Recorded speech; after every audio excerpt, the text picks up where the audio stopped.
personne embarqué avec le capitaine. Et quand personne embarque avec ton capitaine, les boys, il y a un problème au niveau de cette chambre-là. C'est inacceptable. Je comprends absolument rien. Mais le problème, là, M. Demers, là, j'écoute vos propos ce matin. Sur l'utilisation de Sergi, sur Bégin, sur Dandonneau, vous mettez ça en doute. Donc, vous mettez en doute les décisions du coach. Vous dites que Markov et Doug Jarvis, ça se fait pas. Mais là, vous avez dit, il y a quelque chose qui se passe au niveau des coachs. Vous visez encore les coachs. Pas d'affaire à commencer le match, Price. Donc, vous mettez en cause la décision de Carbonneau encore, puis les unités spéciales qui se cherchent. Fait que là, matin, si je résume votre propos, vous vous adressez pas aux joueurs, vous vous adressez aux instructeurs. Les joueurs sont responsables aussi, mais les joueurs ont une grosse partie de la responsabilité.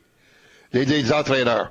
C'est bien beau de toujours dire les joueurs ici, les joueurs ça, mais les entraîneurs ont une responsabilité et c'est à l'entraîneur de trouver les solutions, ou les solutions, je dis bien, et la façon de gérer en ce moment-ci. Je me pose des questions.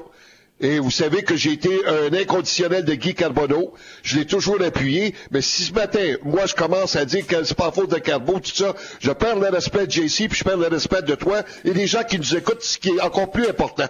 Tu peux pas prendre ce genre de décision-là, et c'est des décisions que je mets en doute. De dire, si Roland Melançon a dit à Carbo, je dis ça comme ça, qui crève, laisse-les là, ou si Carbo a passé de cette façon-là, ils ont tort d'avoir passé de cette façon-là à l'endroit de Price. OK, je vais mettre mon grain de sel.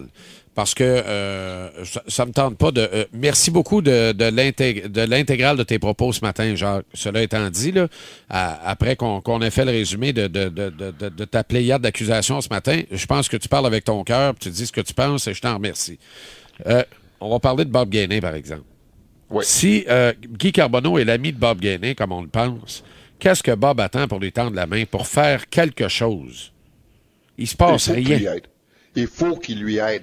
Parce que là, on parle d'une équipe qui va nulle part au moment où on se parle.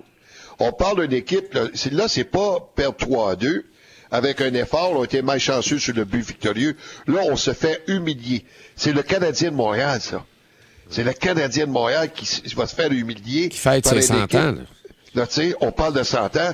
M. Boivin qui a tout mis comme président pour que cette équipe-là... Est-ce qu'il est trop tard? Non, il est jamais trop tard parce qu'au moment où on se passe, cette équipe-là est encore en série. Mais il faut que ça change. Okay. Et ça change très rapidement. Parce que quand on prend l'avion, hier, j'écoutais Martin McGuire, là, lui qui est avec l'équipe ce matin, là, puis j'écoutais attentivement, tu vois que lui, là, il y a des séquelles de ce qui se passe. C'est un gars très discret, mais tu voyais, je sais qu'il est fatigué. On est tous fatigués. Moi aussi, je me suis couché à 2 heures, là.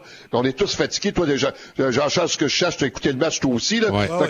On trouve pas d'excuses, là. Tu comprends-tu? Ouais. Mais ça prend de l'aide et pas à peu près.